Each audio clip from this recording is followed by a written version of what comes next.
कम नाज़रीन पाकिस्तान डेली के साथ कमरमान भट्टी आपकी खिदमत में हाजिर है। मियाँ असलम इकबाल साहब हमारे साथ मौजूद है, बहुत मुतहरिक रहनुमा है। मियाँ साहब क्या देख रहे हैं नतीजा कल का?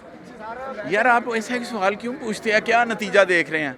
आप क्यों नहीं इस बात को प्रमोट करते हैं कि पाकिस्तान तहरीक इंसाफ की तादाद ज़्यादा है, उनके मेंबर्स की ज़्यादा है, इलेक्शन कमीशन के पास ज़्यादा है, हर अदारे के पास ज़्यादा है, तो उनका जिसको वो सपोर्ट कर रहे हैं उसको चीफ मिनिस्टर होना चाहिए। बिल्कुल नेचुरल तरीका तो यही है, लेकिन हमने पिछले अरसे में देखा पिछले अरसे में हमने देखा कि गवर्नर्स जो हैं वो हल्फ नहीं ले रहे, सदर मुमकिन हल्फ, काफ़ी प्रॉब्लम्स आई। तो अब हम देख रहे हैं कि मॉरली हमारी पॉलिटिक्स इतनी नीचे आ गई है, कोई कुछ भी कर सकता है, ऐसा तो है ना? आइन और कानून के मुताबिक है, तो जो कोई अमल हुआ है हमने आइनों को, ये नजायज, ये आप असम्बली के अंदर पुलिस को घसीट के ये जायज़ अमल आपने किया? नहीं हमने मैं ये मैं पूछ ये रहा कह रहा हूँ, ये हूँ जायज़ कि था। ये जो मॉरली कभी नीचे आए हैं इस असम्बली के अंदर कोई अंदर घुसा है पुलिस वाला? आज तक नहीं घुसा।